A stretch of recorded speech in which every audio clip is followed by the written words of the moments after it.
Okay, so let's have this conversation one last time because I've seen it crop up again. I already made a video on crafting versus chasing weapons because Into the Light did bring out this nostalgic chase with all the shiny weapons that, it was just like a primal instinct that I have to go chase these weapons. And it was fun, I'll say that.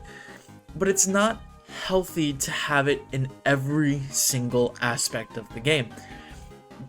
For one reason, you have to respect the player's time. And this is something I didn't realize before because, chasing is such a rewarding thing, but it's also very, very, very aggravating. For example, world drops. World drops are the epitome of chasing. You can get a god roll on your first drop of said world drop. But let's say maybe it's not high power or you just don't know it's good and you dismantle it. So then you will spend the next 10 times getting that to drop, or maybe you're grinding a lost sector when it's the weapon. Let's say it's Crux Termination, and I'm using Crux Termination as an example because it's one that I've gotten near god rolls on, but listen, it's never been the right one. I want like a Reconstruction Explosive Light or Envious Explosive Light, and you're probably like, well, you can just get that on like so many other rockets. Well, I just want the Crux Termination with it, okay? I just want to have it. So the problem with it is there's no way to control these world drops. And the good thing about the Into the Light chase is that you at least had the attunement system, which allowed you to have a higher chance to get the weapon you were chasing to drop. It wasn't perfect, but it was better than just completely leaving it to chance. And that's why crafting is so nice. And if it wasn't for crafting, listen, it would just be horrible. Horrible to chase every single weapon down that you like. Take Salvation's Edge, for example. They being Bungie, did recently remove the surges, making it so the surges were just automatically baked into the raid. So everything does, the normal damage. There's still the -5 damage resist, but it's very much a cakewalk now.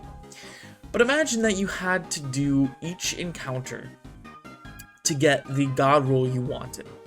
Now, that might be the case for adept weapons when you're doing master, but hey, at least they made it so you can get multiple perk selections on those weapons, because yeah, it's a lot of work to get those weapons now. Well, maybe not a lot, but it's challenging, and it should be as rewarding to get those weapons. And again, the good news is that the main debate between crafting and chasing is that most of the chaseable weapons you couldn't enhance.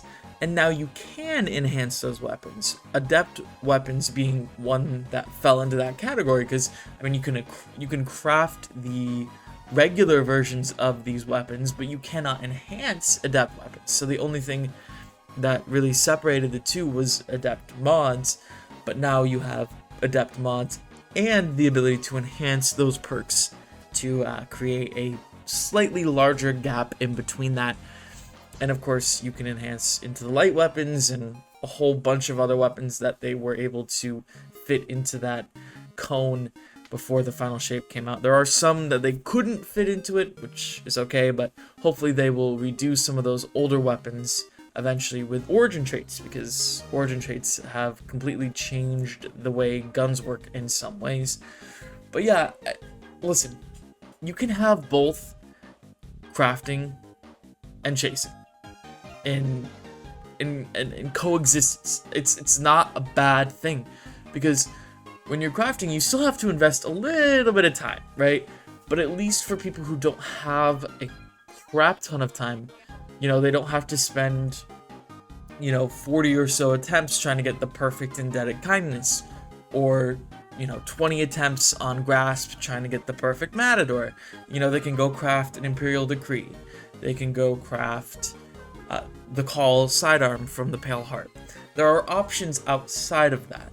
And of course, the best loot versus the best crafted loot, You're probably like, well, why would I ever go chase a Luna's Howl when I can craft the new scout rifle from Episode Echoes? And my answer to that is Luna's Howl is a hand cannon, therefore it is better, and that's just a Bungie thing. They need to honestly find a way for scouts to fit into the meta, which they just haven't. They've ignored for the most part. But Luna's is by far better. It is worth your investment. Now that being said, there is a world drop that you can get in Heliocentric that is similar to Luna's Howl, although I would still argue Luna's is better, but Heliocentric does get that heal clip in can roll, which is just, oh, chef's kiss. But yeah, there are so many chaseable and so many craftable weapons in the game. I know I've said it, like 20 times in this video, but listen, crafting doesn't need to be sunset, and chasing doesn't need to be sunset. As long as they both exist, I don't see a problem. Having more guns to get is a good thing.